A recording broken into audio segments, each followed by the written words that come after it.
Yo, I just got hit it one time. Let's go, let's go.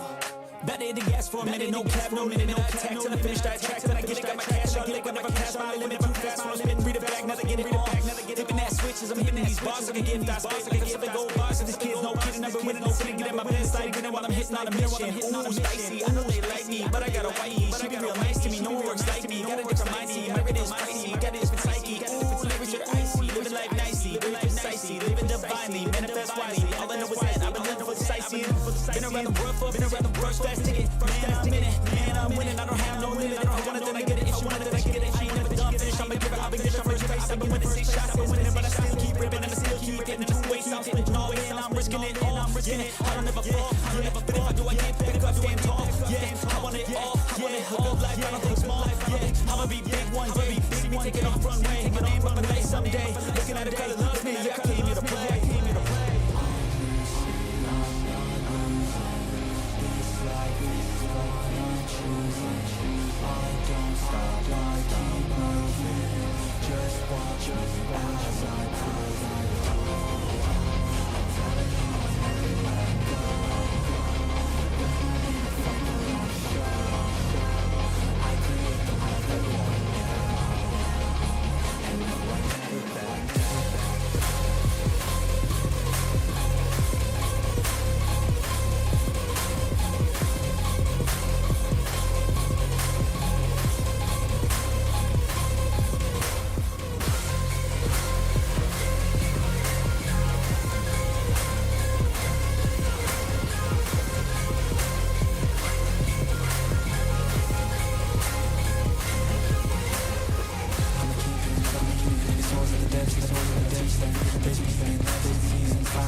Can you see me breathing, standing here without you. I can see it's midnight.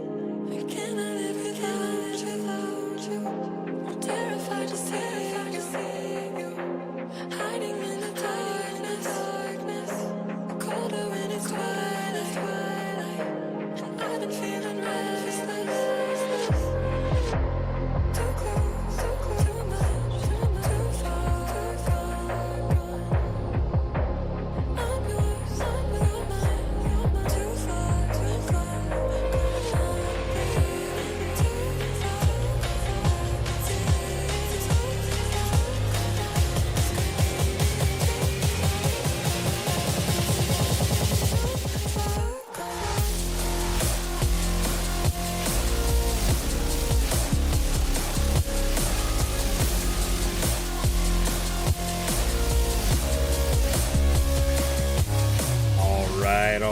All right. Happy Tuesday, everyone.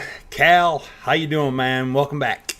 Doing pretty good. I know we had that week off. You know, I think it was needed for a nice reset. Olympics started up. Agreed. I've been on a crazy Olympic bender the past week. Don't say anything. I've been on a bender. My man. So my wife and I, we'll watch a lot of stuff separate, right? Yeah. We'll watch a lot of it separate, but there's 3 sports we really watch together. We watch gymnastics, women's especially. We watch swimming, and then we watch women's soccer too. So I know, that's what I mean. So the sad thing is, we hadn't watched it all week. We were going to watch the finals tonight. We had it set up, everything good to go. My daughter has gymnastics this afternoon, so of course we're at a gymnastics place, and it gets spoiled for me. It's going to be impossible, man. Overhearing it. Thankfully, my wife didn't show up until a little later, so she didn't hear anything. But yeah, it was already spoiled for me. So anyway, that sucks. But don't say anything else. I know nothing else. But anyway, yes, us too. I've been on an Olympic bender as well. USA's been performing. I think honestly, kind of above. Yeah, I think they're doing better so far, right, than a lot of people thought. I think. Yes, I would have to agree with that. Not the most golds, but I didn't think that was going to be an option anyway. So I'll take the most medals. Yeah, exactly. Which still plenty of time left. Who knows? Who knows what'll happen? But, a lot of game left. Yes, very much so. All right. Well, we're obviously getting back into the swing of things here. Had a long week. Obviously, the past week in the ABL. So plenty of stuff to kind of chat about. Some really interesting stuff happening in the power rankings and the standings. We'll look at kind of what maybe will be the last big names moved before the deadline. I don't know. I'm not really sure. We'll kind of have to wait and see, and then we'll look at kind of the current week ahead as well as we get closer to playoffs. So, starting with that, let's just move on to some power rankings, if that works for you. Let's go. All right. So, yeah, exactly. So, some really interesting stuff. There's 2 things for me that I wanted to point out. One of which we've been watching all year, and that is the Chicago White Sox got a win. We no longer will have Win Watch every single week. They made it, right? They finally made it. And what's crazy, same week, the Cubs and the Pirates are also separated, albeit by a tie, but they are separated somehow, right? Which is crazy too. But and then the second thing for me was the Nationals actually living up to their expectations, and we'll talk a little bit about this later as well, but how they are somehow, some way, not only pushing for a playoff spot, they're in the top 10 of the power rankings right now, which is, talk about a meteoric climb. I don't believe there has ever been a team that has moved, because they were bottom half of red, I believe, at some point earlier on in the season, and they are now in the top 10. I don't think any team has ever moved that much. I mean, absolutely insane. I thought that score was fake. It's crazy. Last week's score was just ridiculous. I was like, because we only had it was a 10-day window that it was. It wasn't like it was that much extra days to go off of. We're talking about 3 extra days. They outscored people by double the points. 100 points, right? Yeah. By double the points, I mean like double the points of what you would score in like a really good week. Yeah. No, absolutely insane. I'm trying to pull up. It's split between hitting and pitching perfectly. It's yeah. 50-50. That's the crazy part, isn't it? That like it's not because they have young pitchers who do well, but it's not like their hitters are killing it too. I'm trying to pull up just for reference for everyone. Yeah, the second place team, the A's, who I know you wanted to talk to as well. They almost outscored the A's by 100 points. And for reference, A's scored the second most amount of points this week, so it was just a ridiculous week. Insane. Insane. Cannot believe it. But yeah, what did you want to look at? Yeah, so another thing that we show is with the Cubs, with the tie being broken, Cubs are still slipping and falling down towards, because they fell out of the top 10 last time we did this, and now they're falling even more. They'll drop 4 more spots this week. I don't think it's as dire as the power rankings may show it to be. Yeah. But it's definitely maybe a wake up call, and we got to get our head out of our bet here, maybe make a push. It's not gonna play. It's not going to play once you start, having to play opponents that picked you. Well, and Frank has, been very vocal about how he doesn't see his team as a necessarily top end playoff contender, right? Sure. But otherwise, outside of that, what else do you do, right? Yeah, there's really nothing to. We're already pretty late in the game here, so it's really just got to hope your guys click and get it together. I don't think they're even scoring that terribly. They're just not winning ball games. There's not much you can really do about it. Well, I think he'll probably talk about FAB too. The FAB decrease as playing a part in that too. That's obviously always a part of his strategy. So I know that'll be a part of it too. On top of that, because we were talking about the Nationals, is it time? Like if you're the Marlins and you're seeing them, 5 games back, you got 3 weeks to go, but I don't think they have the easiest 3 weeks. And the Nationals seem right now unstoppable. Crazy. When do you start like, oh crap, am I gonna get freaking knocked out of this when I thought it was locked up? Would be insane. After you sell everything, after you sell everything you can to make this push, and then out of nowhere, it's like tortoise in the hairstyle. It really, tortoise comes out of nowhere and it just passes you up. That totally blows. So, I'm really curious to see how that plays out. I don't know if there's enough time to make up the 5 spots over 3 weeks, but Nationals seem to be on a tear right now. Yeah, I don't know. That's it could be one of those things where the Nationals, like last week, they're like a game behind. And I don't really want to spoil it by looking ahead at the schedule, but it would be amazing if Miami and Washington played like the last week of the season. That would be my word, yeah. That would be so awesome. But there's like Nationals cannot lose a game. They cannot lose a game from here on out. It's crazy. Pedal to the metal here. We'll see how it goes. But it's heating up. It's getting really exciting out there in the East. Yeah. The 2 other things I kind of wanted to look at, the Mariners dropped 6 spots. I know Seth has talked about like injuries and his pitchers especially just not performing well. So not necessarily super surprised to see that. I am I am a little surprised that it's as big of a fall, because that's like as big of a fall as it is the Nationals jump. Right. Well, it's because I beat them. I guarantee you that's why. I guarantee you that's why.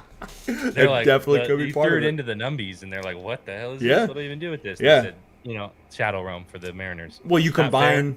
You combine the potential for a lower week, right, to also having teams that traditionally would score lower score higher. Yeah. Both of those things are going to hurt you, right? When you extrapolate kind of everything out, they're both going to hurt you. So. I think Tom and I probably share the same quote that Michael Jordan had said, and it's and I say Tom because he has a win. So it's true. MJ is well known for saying I never once lost a game. I just ran out of time. And I think this 10-day week proved that with any period of time you give us, we'll pull out a win. You just got to give us enough time. Oh my god, that. Dude, your references are just pinpoint accuracy, man. God, that is fantastic. That's just that MJ mentality. There's Mamba mentality, and then there's a step above it. MJ mentality. That's what Tom and I share. Step above it. Step above Mamba. Man, that might be a conversation. What do you mean? That might be conversation for a different day. I don't know about that. 6 rings. Oh, no question. Is the GOAT the GOAT? No question there. But the mentality piece of it, boy, I don't know. We'll see. But anyway, my last 3 actually had to deal more with the standings here. So looking at just kind of obviously playoffs coming up, a few weeks, looking at what some of the closer races are. I'll just go through each division here, but I'll really kind of hit on the close ones. Obviously, AL Central with me.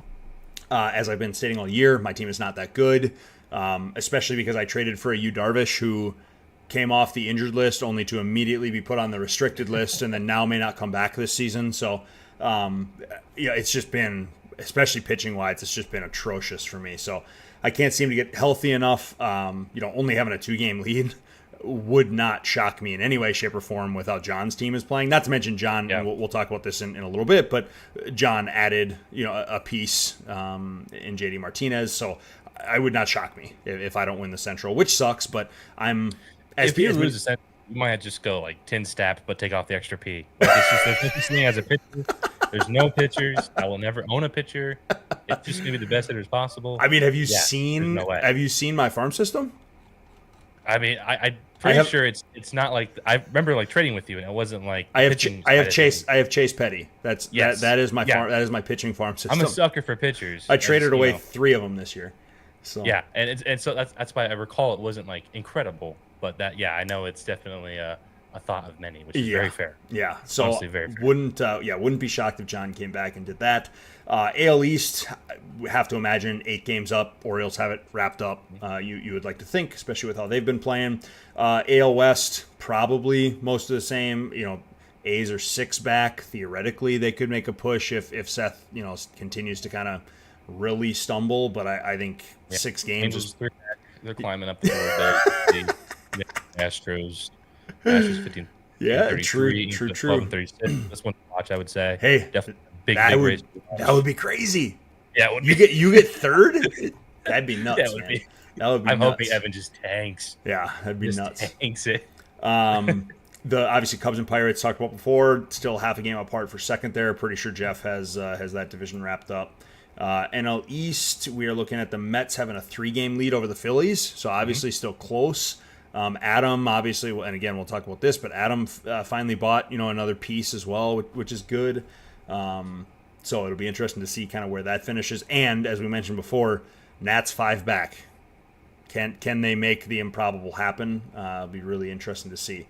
And then NL West, last one, pretty sure this one's probably wrapped up just with how well Rourke's team continues to play. Obviously, they're both essentially top 5 teams every week. So, the only way Joe's probably making up games is if 1, they play each other, or 2, something happens where Rourke just has a bad week. But yeah, I think that one's probably wrapped up too. So that was about it for me, though. Anything else? I know you kind of mentioned your 3 already. Anything else? Yeah, I pretty much knocked all mine out. Bang, bang, bang.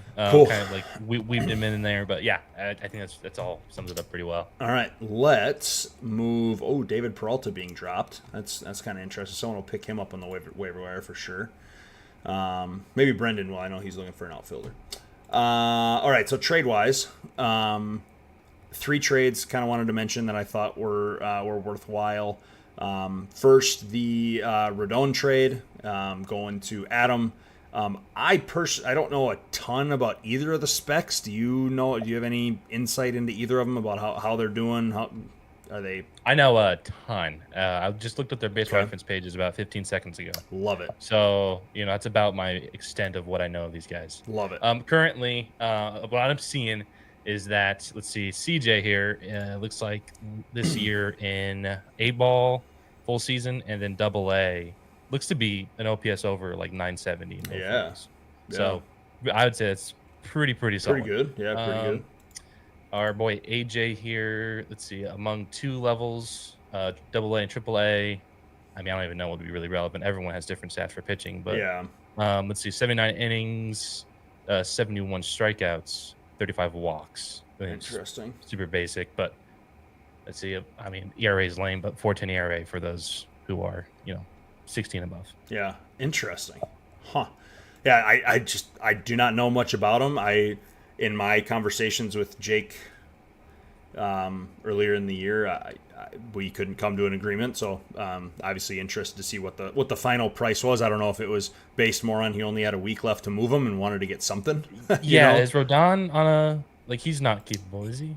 I think he's only like $24. 24. He is. Okay, he is. I thought he was like a previous auction. No, $25 on a first. So Okay. And he's okay. a 15 point per game starting pitcher. I think that's probably pretty keepable, That's keepable. at least for a couple of years. You don't want to throw that back in the auction. No way. So certainly someone I would have loved to gotten my hands on, but again, just couldn't make it work. Next one, we'll go the JD Martinez trade, as I mentioned earlier, going to John. It's funny. All three of these trades we're going to talk about were guys that I had negotiations with. So JD going for essentially a third and a fourth, and then John gets a fifth back as well. So I think really good deal for John. I think that will help him certainly win the AL Central. And then basically, I mean, it depends on how you view the draft picks, but he gave up like fab to get it. Yeah, so really pretty much because both of those picks are going to be late, right? So I don't think it's going to hurt him much. Yeah, really not going to be too much of a difference. And then the last one is the Chris Bassett trade going to Seattle, which again hopefully should help Seth. He did only score 1 point in his start today. So Seth, I'm sure, is reeling about that. Dude, he had 1 point today? So far, he's thrown 90 pitches through 4 innings. So I'm going to imagine he's probably done. But I got to imagine Seth is you and Seth are just banning pitching. Yeah, it's no crazy. more pitches for you guys. But, he gave up a second and a fifth for Bassett. So, again, not necessarily a bad price, bad trade in any way, shape, or form. But just, again, something that I think should help him win the West for sure. Whether or not it helps him actually in the playoffs, that'll be another question all in of itself. Really solid trade because I do think technically it's a bit of an overpay, but like Seth needs to make an overpay for sure right now. I mean he's up against the wall here with how much time he has left and how but he needs to build that team up to claim the AL, to take you down, take Steven down. Like he needs to build that rotation up. Totally what he needed to do. But if I was Sam, I'd be thrilled. Getting rid of Bassett and getting these 2 picks. Yeah, it's. I mean, he gets rid of Bassett and JD, 2 guys he was not going to keep, and he gets a second, third, fourth, and fifth. Yeah, or no, second, third, fourth, and fifth. So I mean, it's a good for 2 guys that weren't helping him out this year. Pretty much got a whole draft for 2 guys he was going to get rid of. Exactly. Yeah, could have been worse. Anything else you wanted to hit on from a trade or ad drop perspective? I thought it was a bit ironic for this league at least. Blake Snell getting dealt for slapstick prospects. I think if Blake knew about that, he'd be quite perturbed. Yeah. But that's really the only thing. I was just surprised that Snell was on the move, especially to the Dodgers. It looks like it was just ton of prospect swapping. My brain hurts looking at it. Yes. But I think the main piece was Snell. I'm sure he might have been the motivator behind the deal, but I don't know how much value he can provide at his current production level. I mean, dude, so we mentioned him a couple of weeks ago. Right? Biggest disappointment of the 29. year. His last 4 starts, 15, 25 and a half, 15, 29. He 6 innings pitched, 15 strikeouts. Dude, that's insane. Like, literally, I think that was the day of our pod. That's super annoying. Craziness. That's horrible. Craziness. So we got screwed. He hurt us. Is what it is. I mean, if he pitches like that, that is a steal for Joe. Well, I need Matt Olson to freaking heat up. I had him on there because I have Matt Olson in the league. Like, I know this guy sucks firsthand.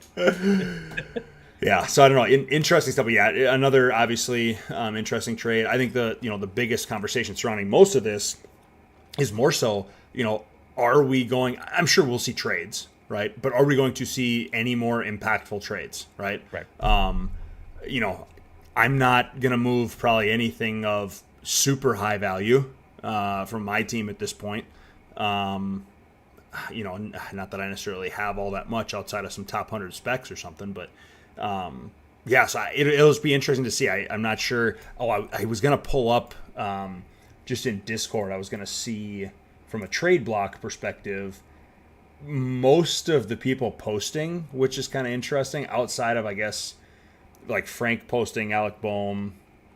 I guess technically Brendan still posting his team is a playoff team selling, so to speak. But I don't either.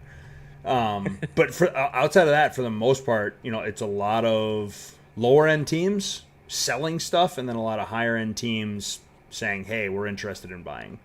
I just don't know how much of that is actually going to happen.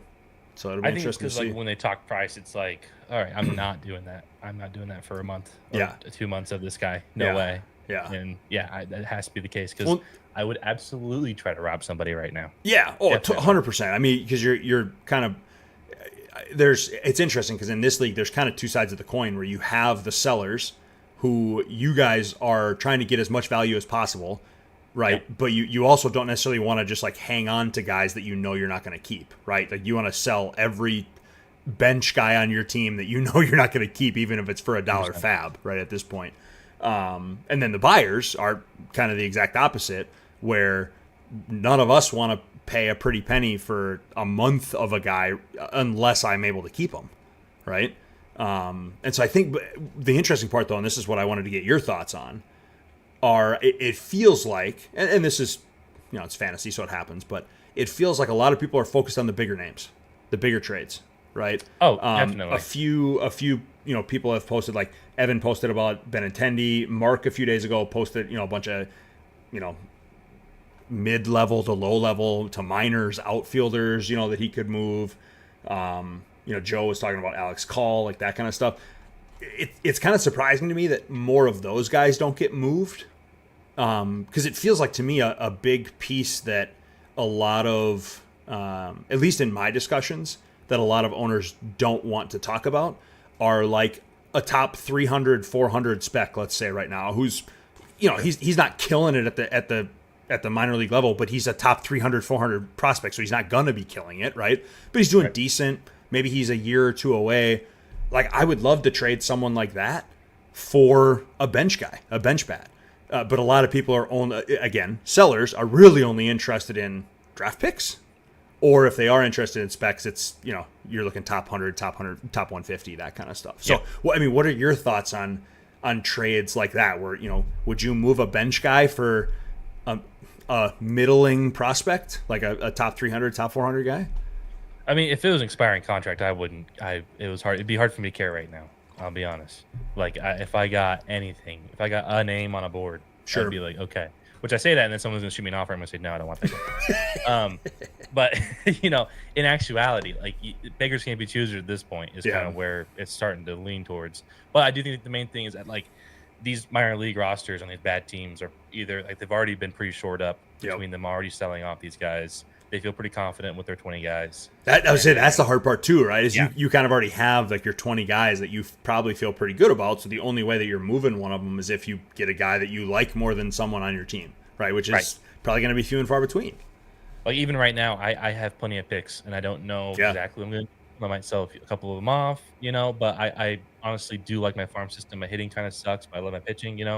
So it's definitely, it's all very fluid because then these guys can, bomb out and suck. It's like, well, my farm system actually needs a revamping. Can I please have that guy back?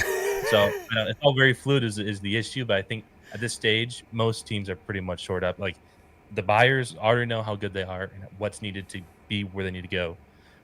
Whether or not they're going to be competitive against like the top 10 teams. And then the sellers, they've already got a 2025 plans pretty much shored up. Yep. And, trading that guy is not going to affect their season that much or even going forward. Getting a top 400 prospect that's like basically worth $1 fab is not going to kill.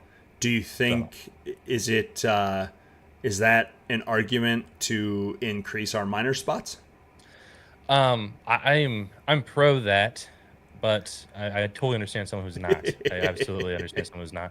It's already like it's tough. It's like it's already enough, And the main issue is that we got some real nerds around here, and I don't want to give them more weapons. That scares me. Yeah. So, I will never Well, and the interesting part, prop myself up to be like a prospect guy. Totally. But I still feel like I know at least enough ball to get by when it comes to prospects. Like I have a few guys in there right now that the metric, by the way, is working.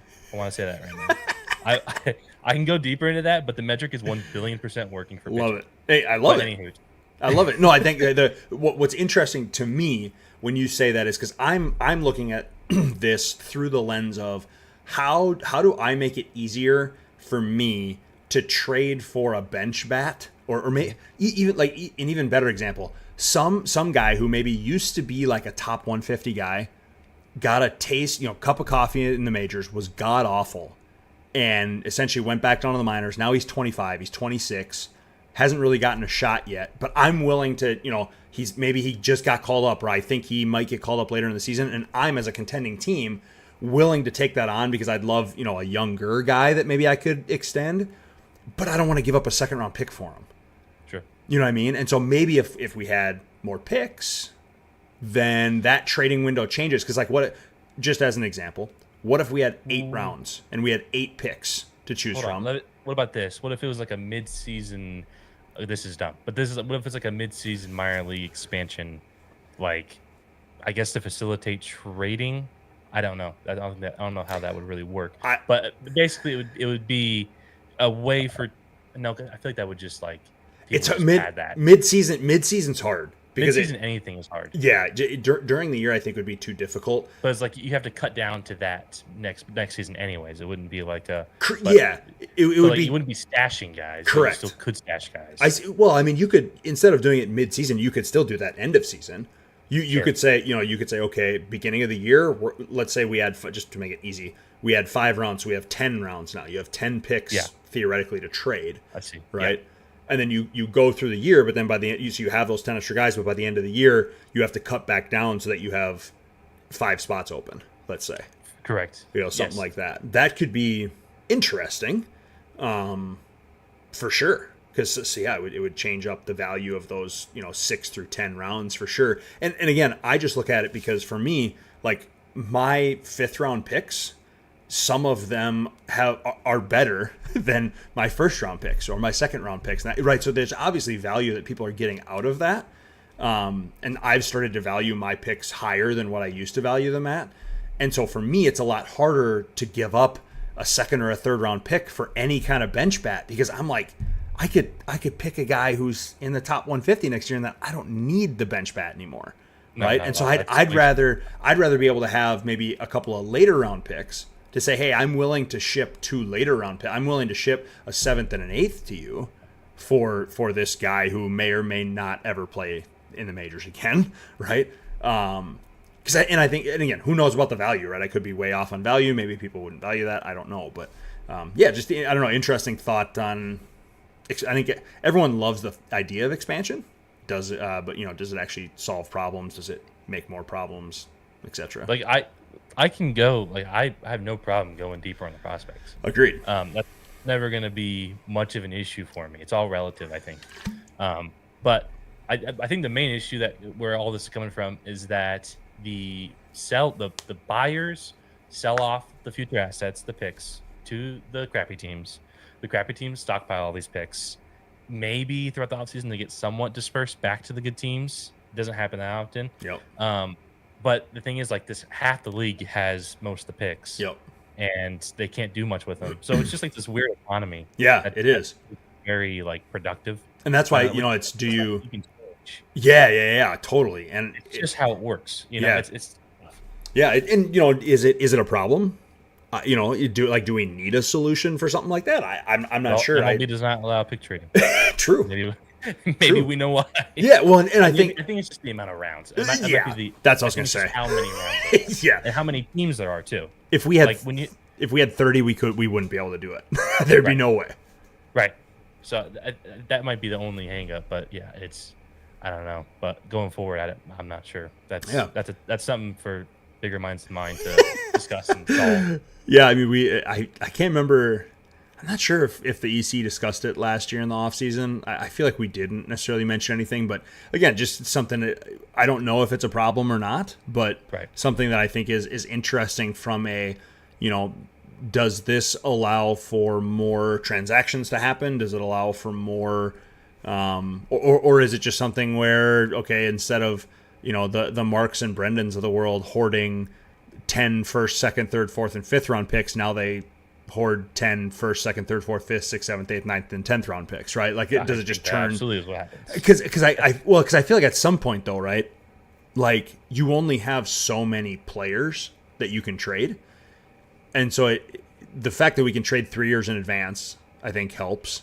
But I also think it's interesting where you obviously have to field a roster, competitive roster. You got guys hopefully that are starting, etc. So yeah, I don't know. It's interesting. Just We probably talked way too much on it, but I thought it'd be interesting to bring it up. They'll have to deal with it. They need to freaking chime in on this discussion, please, guys. Yeah, right. I'm curious to know what everyone's thoughts are on this one, because Seriously. it could be debated pretty heavily either side. Yeah. If anyone has any thoughts, throw it in ABL chat. I'd be really interested to hear. All right. Well, let's move on to the week ahead. How about? We'll pull up. We are scoring period 17. All right. I guess I'll just go first because I essentially had two matchups that I kind of wanted to talk about, and really they're just playoff races, right? So the Nationals and the Marlins obviously are in a chase, so to speak. They do play each other this week, so guaranteed game one way or the other. And honestly, even if Miami goes 1-2 and Washington goes 2-1, but the one win for Miami is against Washington, I think that seals it. I think that probably is enough.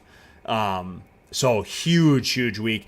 So the Nats have Miami, they have the Cubs, and then they have the Rays. So two tough matchups, and then the Rays, it should be a win. And then Miami obviously has the Nationals, and they have Texas. Again, should be able to beat them. And then they have the Dodgers, probably not winning there. So very interesting week to kind of see what happens. And then I'll just do my second one here too. The Twins, myself, and Detroit for John. So I have the Diamondbacks, the Phillies, and the Astros this week. So, my hope would be 2-1 at worst, 3-0 at best. And then John has Toronto, again, beatable. No offense, beatable. And then he's got Jeff this week. So I really need Jeff to have a good week this week, to at least, at bare minimum, save my 2-game lead right now. That'll be a fun matchup. And then you go ahead and go through your couple of matchups. Got a couple people in chat right now saying that there was a trade executed, so I'm going to try and pull. Oh my gosh! Okay, real quick. So basically, I just got New York here. I got the New York Mets with a kind of a divisional schedule matchup, but a pretty fitting time right now. It's a bit heated out there in that East Division, so they got. Hang on, I feel like, because I said the Marlins don't play the Mets this week, but you have them playing the Mets. Did we? Unless I had I probably did wrong week. So Miami has the Dodgers, the Rangers, and the Nationals. Yeah, so you have the wrong one. So I'll pull it up right now. Right now, dude. I studied hard. I'm like, the Mets have the Phillies, which you got right. What week could I possibly have? I don't know. You got the Phillies right. So I just put in the wrong team. Period. Phillies, Orioles. So you don't have the Orioles. So I need to swap.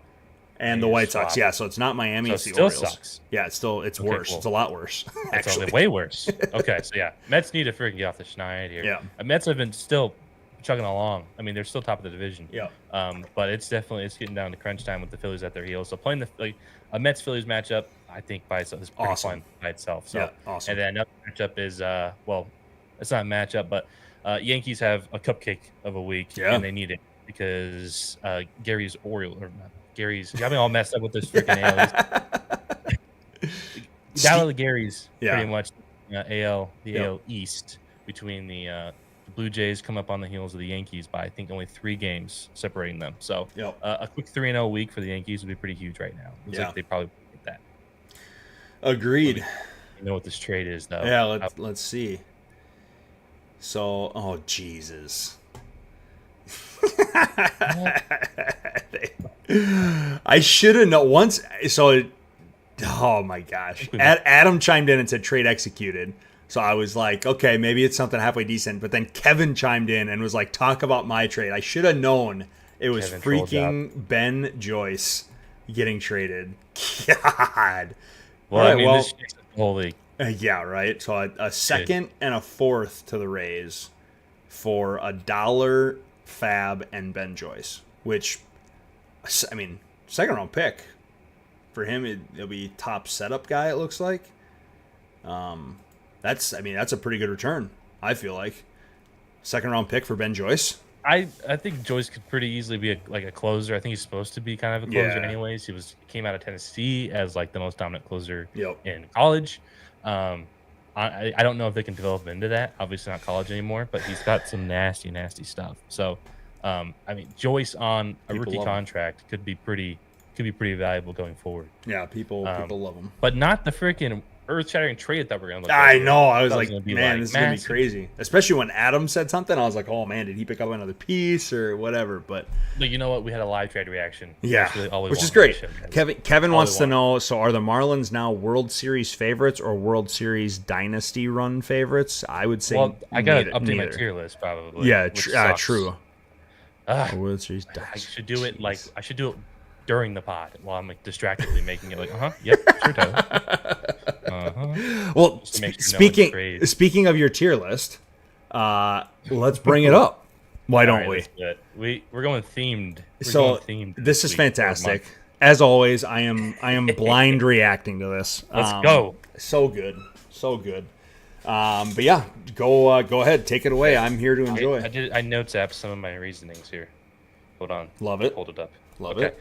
All right, so we go to our first tier here. So basically, what we're doing is we're attributing some team. Are you on the first tier right now? Yes, I am. Okay, cool. So we're attributing Jesus. like teams to specific countries and their sports that they are competitive in or not competitive. So I mean, South Korea archery. For those that don't know, Oh, the God. women's team. First of all, they introduced 40 years ago. They introduced archery to the Olympics. Then Okay. they proceeded to win every single gold medal since then in that sport. Jeez.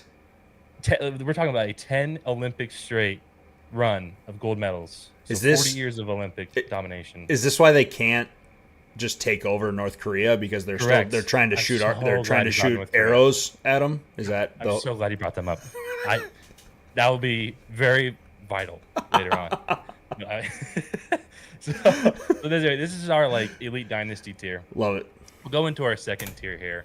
You should be pretty happy with this. Yes. Okay. USA Swimming. Damn. USA Swimming, obviously still dominant, but has shown to be human at times. Yes. You know, there has been plenty of times where there's been disappointments. just Especially like heartbreaking, recently. like- yeah, exactly. That's kind of what most of this is like.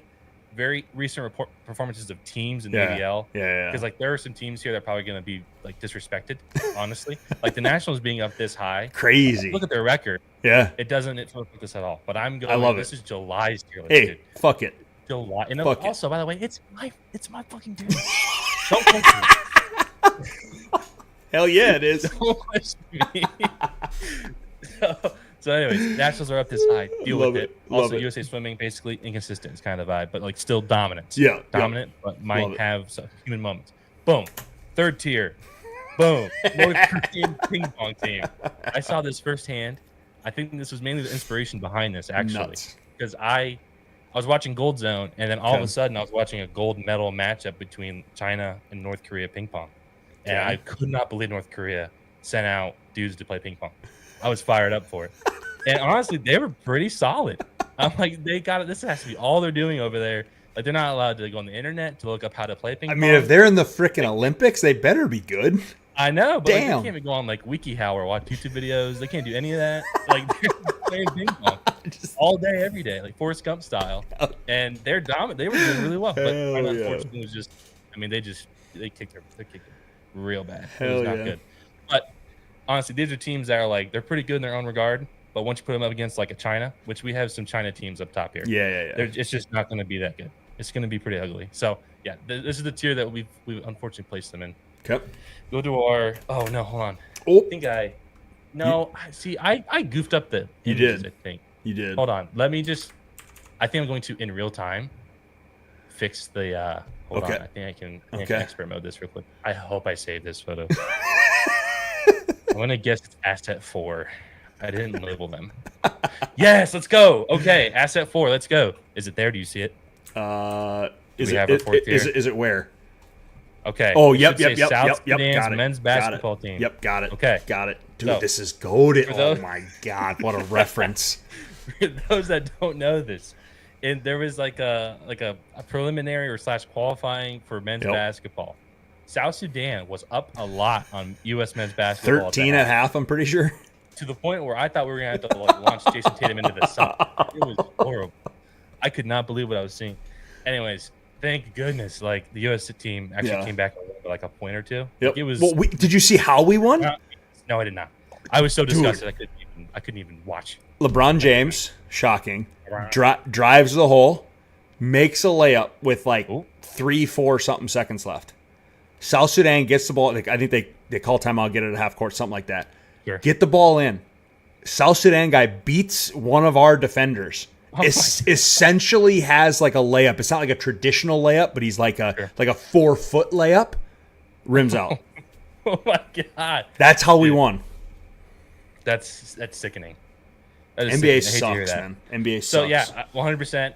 But I mean, these teams are basically like they'll surprise you every now and again, but they're probably not. I mean, they're not going to go very far. Yeah. So that's kind of like the vibe that we're getting from South Sudan. Yep. And then we'll have our next tier here, and this is just the whole India Olympic performance, regardless. Yeah, in general, just the country. Yeah, the country of India. These are teams that absolutely have the resources to be competitive, but just don't. They're just not Atrocious. competitive. They're just not competitive. I mean, and here's a little fun fact that I wrote down. I did the research of this myself. This was not like a thing. It's not like a stat. I like went through this. So India has the same all-time medal count as Ireland and Thailand. And if you combine their populations, Ireland and Thailand, it's 5% of India's.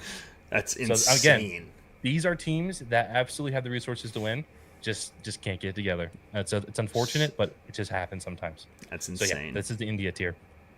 Next up, we have Japan rugby. I'm really hoping This for a is- specific country for last. I'm really hoping. So we'll see. This is Japan rugby. So this is just in pool play. Japan men's rugby in pool play was lost to New Zealand, of course. I mean, it's New Zealand. Yeah. But still, 40 to 12. And that was their best game. Because then they played Ireland, lost 40 to 5. And then played South Africa and lost 49 to 5. So these are just teams that just getting absolutely beat down week in, week out. Just don't really stand a chance, and they walk in the door and just get pummeled. Love it. This is a pretty sucky tier to be in. Love I it. think I absolutely deserve to be in this tier. Fair enough. Finally, we know Tom's been riding pretty high this week. We know Tom's been riding pretty high this week. Oh my God. There is no shot. That is not what I thought was going to be there. All right. Explain to the people.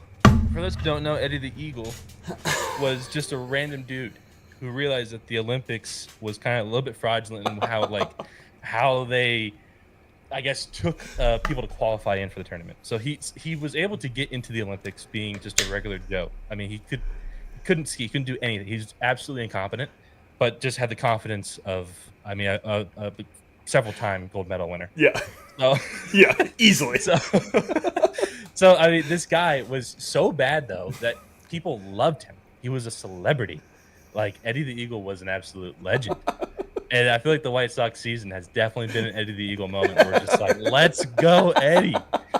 Let's go. So Win watch is 100%. Oh God, this is Kevin said it in the chat that this is your best tier list yet. This is fantastic. Just because of how relevant it is, so for reference, I was hoping that you were going to put Russia for last. I know I should have done just because they didn't show up. Because they're banned. Yeah. Not even Russia. Just basically a fake of the whole country itself. But Eddie the Eagles is a top tier S tier reference. Oh God, dude. That rounds it off. I love it, man. I love it. Well, that is one of the best possible ways I could have ever thought to conclude this week. But I appreciate you being here as always. We got 3 weeks left. Yeah. Right? We got 3 week left. We're week 17, week 20 coming up. And just so everyone knows, we will still be doing playoff pods. We made that commitment to each other. We're still going to do it. So we'll have to figure out what exactly that's going to look like. But anyway, that's all I got for this week. Anything else from you? No, everyone stay healthy, stay blessed. Yes, sir. That's all I got for you. Have a great rest of the week, guys. We will talk to y'all later. Bye. See ya.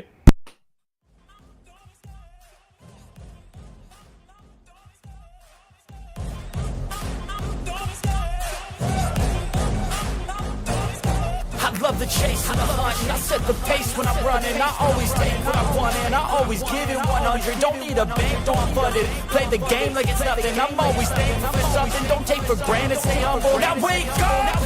It's time to look at the enemy. Look in the mirror if he is no friend to me. It's not working out, maybe it's